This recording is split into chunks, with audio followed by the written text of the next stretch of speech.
unas afirmaciones más contundentes, sobre todo sabiendo, lo comentábamos antes con Alfonso y con Fernando Vicario, que ha habido cierto, si no abandono, sí, yo diría que ha sido un claro abandono de las políticas culturales, sobre todo las más locales, en aquellos gobiernos que gobierna la derecha, han abandonado la política cultural a la extrema derecha.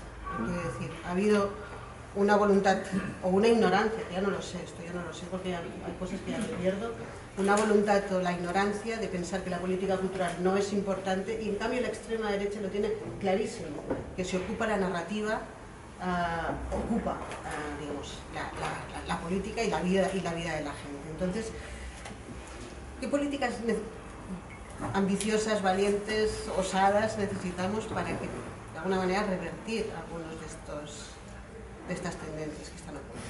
Sé que la pregunta tiene muchas cosas. Sí, estaba pensando aquí todo. Vale, bueno, empiezo por el final y luego vuelvo al principio. Yo honestamente no creo que la cultura en sí misma pueda revertir todo lo que está pasando. Yo creo que es lo primero que hay que hacer.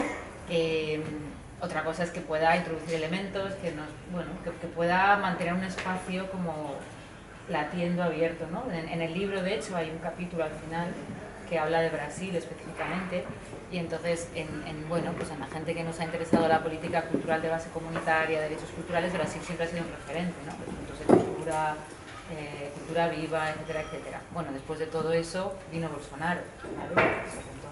Entonces, la cultura es un antídoto, la cultura es, digamos, como el dique de contención de los males. No lo creo, no creo que lo sea. Ahora, también es cierto que cuando digamos, llegó Bolsonaro, la cultura fue de los sectores que más resistió y que, digamos, pudo como aguantar, ¿no?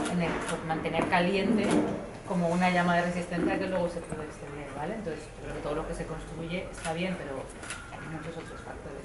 Entonces, en ese sentido, yo no le pediría a la cultura eso. Le pediría simplemente que mantenga abierta la posibilidad de intervenir en el mundo, con distintos lenguajes, con distintas miradas, pero no que haga frente a eso. Y entonces ya, volviendo al inicio, digamos, a todo el hilo argumental que hacías, con primero lo del sector, ¿no? Con el sector en crisis. Yo creo que hay una cuestión que es que cuando pensamos en todos los problemas que tiene el sector cultural, ¿no? De precariedad estructural, de falta de poder estabilizar proyectos, si seguimos pensando que la respuesta está en el sector, es que no vamos a conseguir mejorar, ¿no? O sea, que a mí me gusta mucho esta idea de que la mejor política sectorial es una que no es sectorial, ¿vale? Porque precisamente coloca la cultura en otro lugar, saca la cultura de su esquinita donde estamos todos ensimismados, ¿no?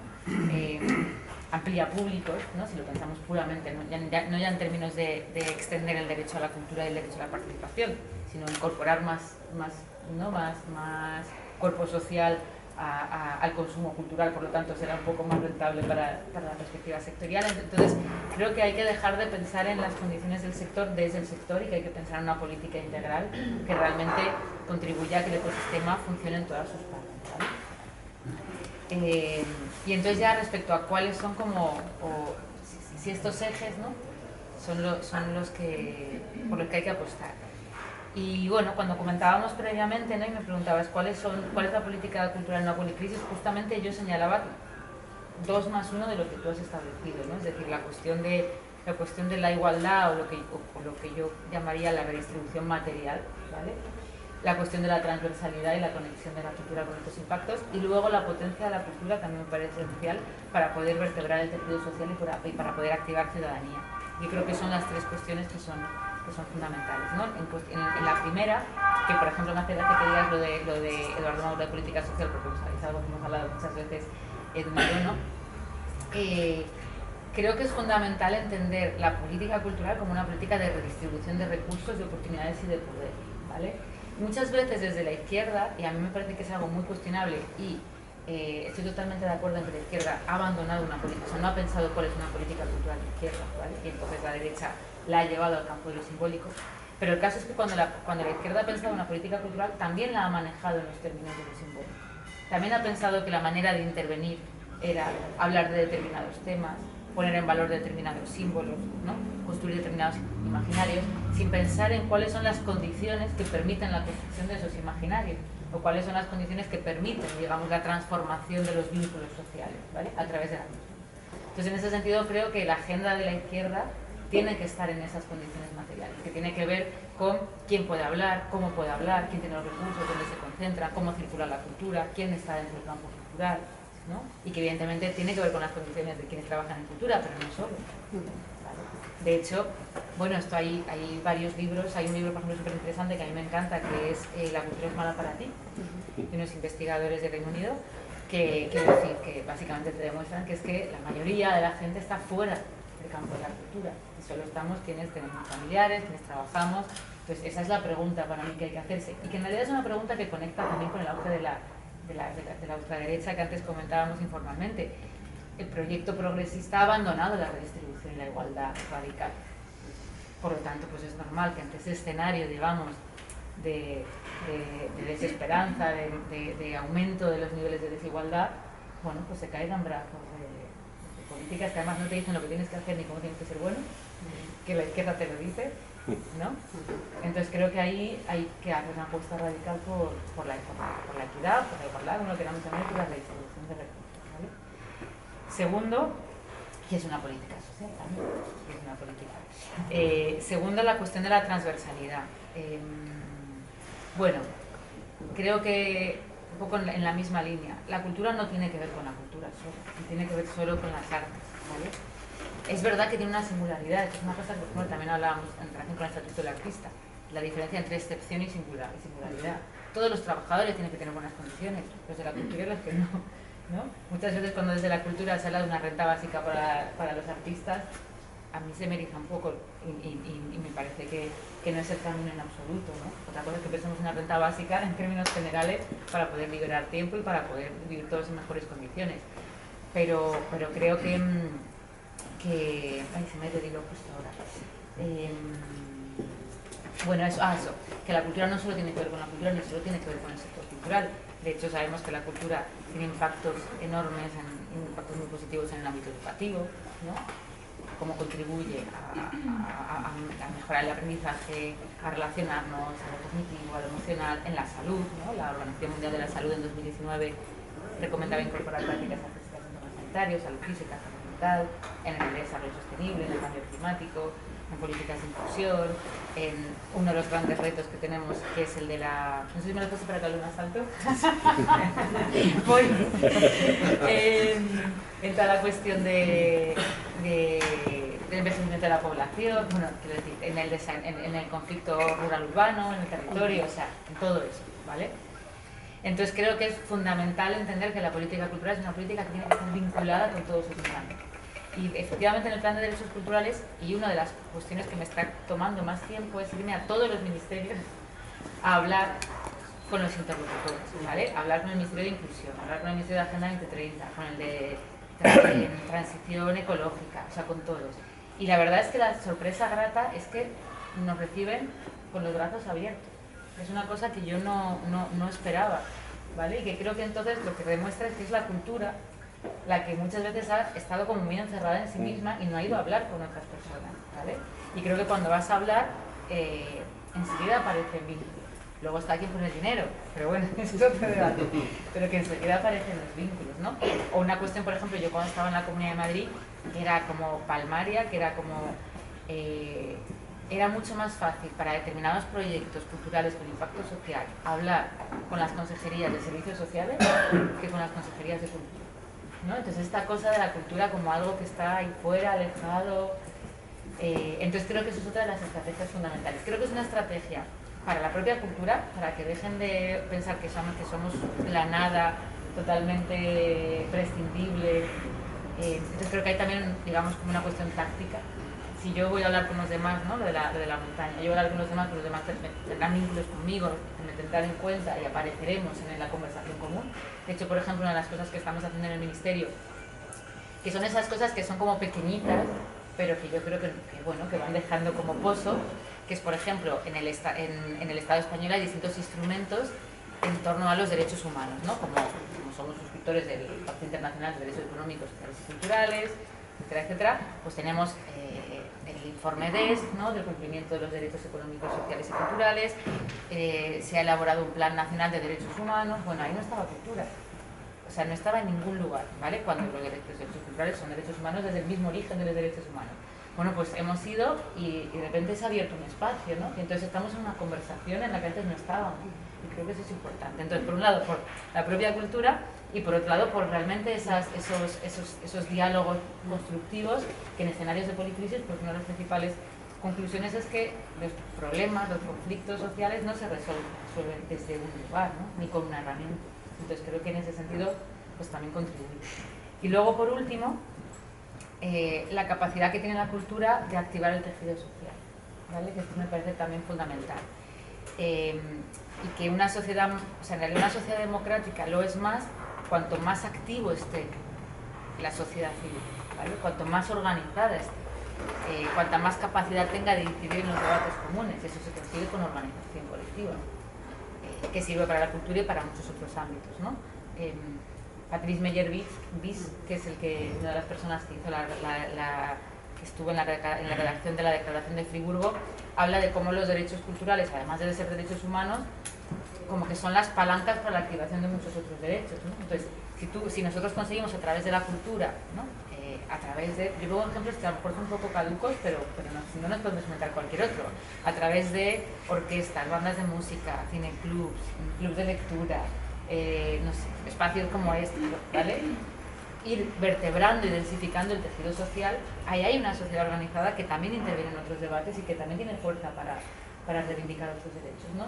Pues ahí me gusta mucho la idea de la cultura, que está en el libro, como un caballo de Troya para politizar la sociedad, pero no para politizarla porque meta determinados eslóganes, ¿no?, y volvamos a esta idea de los imaginarios o los contenidos, sino porque cambia la organización material de la sociedad.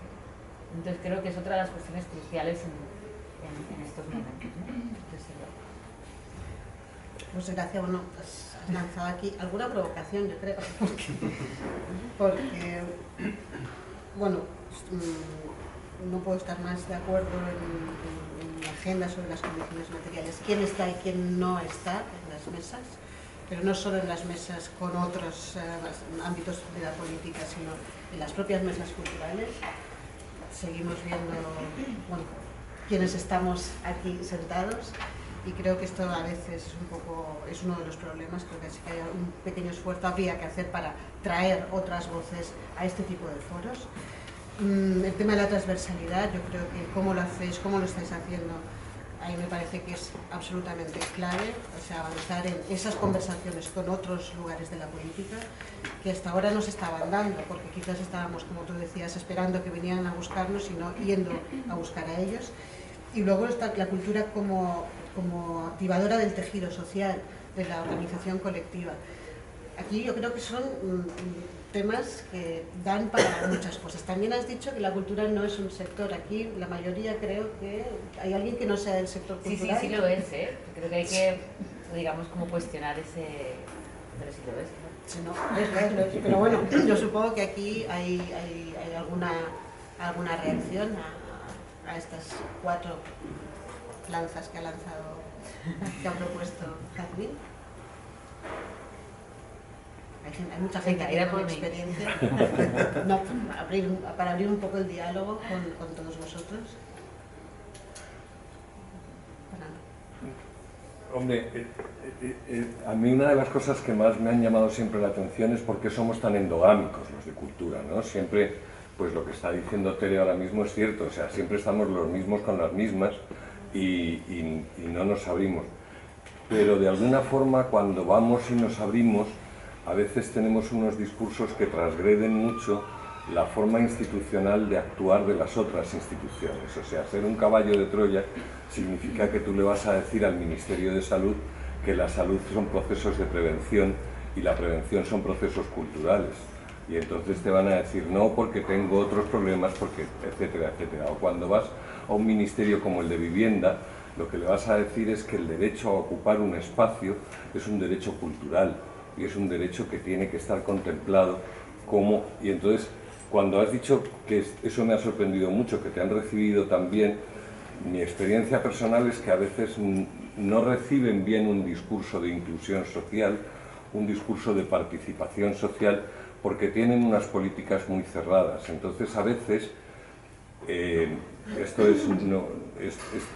es un problema que nos hemos encontrado mucho cuando tú quieres trabajar con la cultura en proyectos de desarrollo y en proyectos de crecimiento social compartido, te dicen que bueno, que sí, que está bien, pero ya hablaremos luego de eso, porque tienen como unas medidas muy establecidas. Y no sé si el problema es que realmente la transversalidad hay que empezar a ejercerla pensando cuál es el auténtico papel del desarrollo de esas políticas culturales en las otras políticas sociales. Entonces, cuando hablamos de la política cultural en la inclusión, por ejemplo, de la mujer en el desarrollo social en América Latina, no es un discurso cultural, no es un discurso cultural, no sé si me estoy explicando. Lo que creo es que nosotros no hemos encontrado ese discurso cultural que realmente sepa dialogar con los otros discursos. Por eso lo de la transversalidad me parece que es un objetivo absolutamente inaplazable, pero sobre el que tendríamos que tener una reflexión mucho mayor.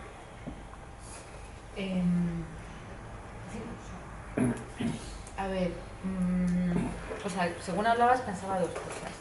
La primera, creo que quizás ahora hay un momento como de especial apertura y especial permeabilidad, también por el contexto social y político en el que estamos, en el que yo, por ejemplo, con interlocutores de otros ámbitos con los que hemos ido a proponer hacer trabajos conjuntos en el plan, miraban a la cultura como una solución, ¿vale? Que esto no siempre ha sido así, o sea, no siempre se ha abierto esta ventana de oportunidad, ¿vale? En la cual de repente estás hablando de despoblación y te dicen, bueno, es que los dos ejes más importantes para trabajar en la cuestión de la despoblación y el reto demográfico es la vivienda y la cultura.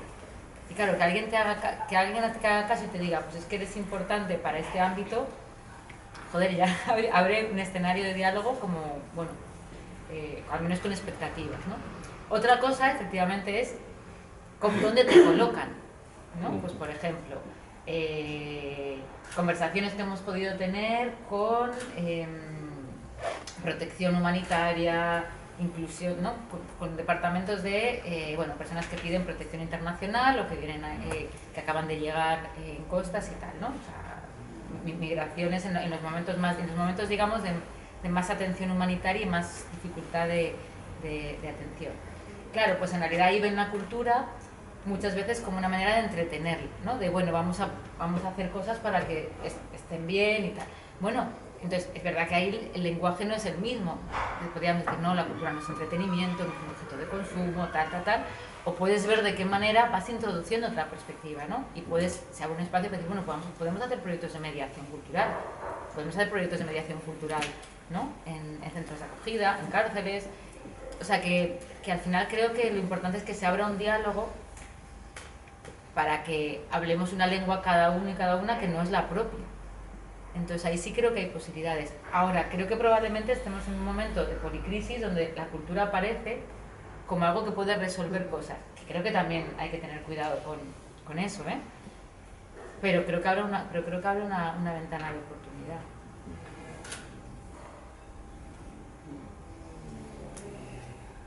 Vuelvo a decir, siempre quien ponga el dinero. Lo importante es quién pone el dinero. Claro.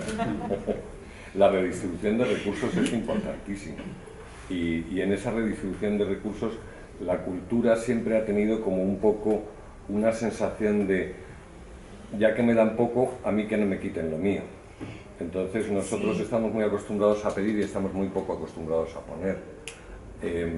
Y eso creo que es una crítica importante al sector cultural. Y que luego lo que estábamos hablando también antes de que el sector cultural vive con tanta precariedad que al final es una batalla permanente entre los últimos contra los penúltimos, ¿eh? Y esta cuestión, digamos, como de competir todo el rato por recursos. De hecho, hay, por ejemplo, otra cuestión que a mí me parece interesante, que esto yo me acuerdo que lo comentaba Ivana Aventes, que fue secretaria general, no me acuerdo exactamente con Lula, estuvo con Lula, no me acuerdo qué puesto tenía, en Brasil. Ella hablaba de una cuestión que de hecho estamos intentando hacer en el Ministerio, que es aprovechar las ayudas y las subvenciones no para que el sector compita entre sí por los recursos, sino para que pueda vertebrarse y trabajar en red, de tal manera que tú valoras positivamente aquellos proyectos que se presentan de manera, ¿vale?, colaborativa. Entonces, tus recursos de la institución, es ahí donde yo creo que la institución puede hacer mucho por vertebrar.